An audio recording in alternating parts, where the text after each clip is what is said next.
इशारा करना है।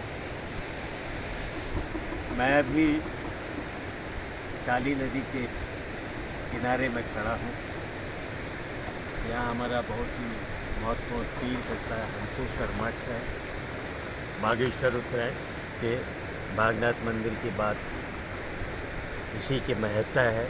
मैंने उत्तरायण के समय सोचा यहाँ दर्शन कर लूँ, बाबा जी के भी दर्शन कर लूँ। काली नदी के इस पार जहाँ मैं खड़ा हूँ, हम भारत के अंदर अपने देश की सीमा में, और पार नदी का दूसरा हिस्सा नेपाल की ओर बना। सामने यहाँ से जौलजीबी को से होते हुए जो सड़क है टनकपुर तक प्रस्तावित है।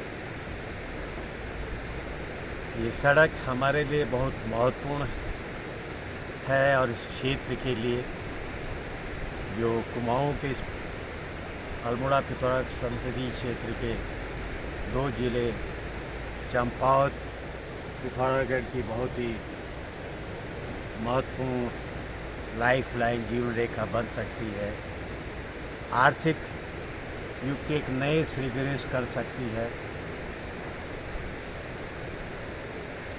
ये प्रसिद्ध है यहाँ के धारचूला, मुंशियारी, डीडी हाट, पिथौरागढ़, चंपावत का सारा किसानों और काश्तकारों के लिए एक नए रास्ता, पर्यटन के लिए एक नए रास्ते की शुरुआत कर सकती है।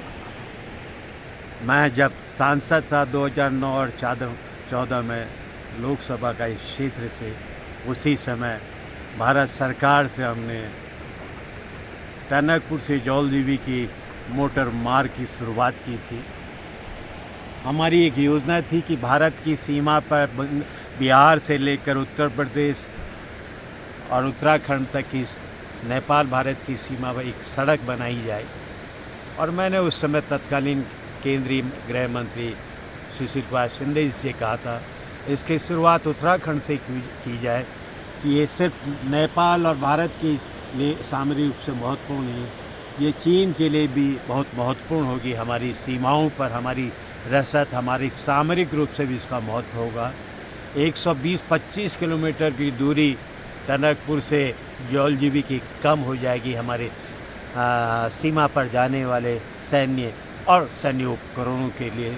और दूसरा बहुत ही महत्वपूर्ण होगा पर्यटन के क्षेत्र में, चाहे मुंशियारी हो, चाहे धारचूला हो, चाहे हमारा पूरा क्या मंदिर हो, पर किसानों की काश्तकारों की अब उपज हो, आलू हो या अन्य तमाम राजमा हो, यहाँ से जा सकती थी। सड़क स्वीकृत भी हुई।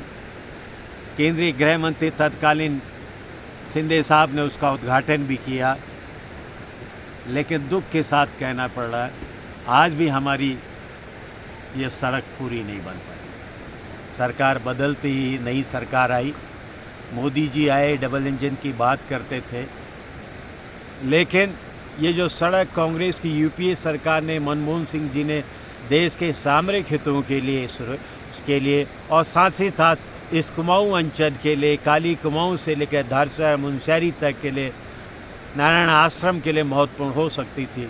पर्यटन के रूप से, धार्मिक रूप से, यहाँ के किसानों काश्तकारों के लिए जो स्वीकृत थी, 1 इंच में इन 10 सालों में आगे नहीं बढ़ी। हमारे साथी सांसद खामोश बैठे रहे, कभी इस सवाल को उठाते हुए नहीं देखे। प्रदेश के मुख्यमंत्री जो आदरणीय धामी जी हैं, जो इसी क्षेत्र से भी है, चंपावत से आज भी विधायक है, प्रदेश के मुख्यमंत्री है, मैंने कभी उनको देश के प्रधानमंत्री और गृह मंत्री से इस रोड को आगे बढ़ाने के लिए, इसके काम को तेज़ी करने के लिए गुहार लगाते हुए नहीं देखा। जबकि टेंडर भी हो चुका था, लेकिन क्यों प्रदेश की सरकार इस बहुत ही महत्वपूर्ण सड़क को बनाने में टनकपुर जौलजीबी, जैसा जब मैंने कहा, जो हमारी सीमाओं पर, चीन की सीमाओं के लिए सामरिक रूप से महत्वपूर्ण है, और दूसरा काली कुमाऊं से लेकर नारायण आश्रम, धारचूला, मुंशियारी, डीडी हाट, पिथौरागढ़ के लोगों के लिए एक नए आर्थिक युग का सृजन कर सकती थी, लेकिन वो 10 सालों में भी आगे नहीं बढ़ी। मैं फिर साथियों प्रदेश सरकार से मांग करता हूँ इस प्रोजेक्ट को आगे बढ़ाएं, नहीं तो 2024 आने वाला है। ये कांग्रेस का वादा है। ये कांग्रेस ने इस सरकार को, इस सड़क परियोजना को, टनकपुर जल जीविका इस परियोजना को शुरू किया था।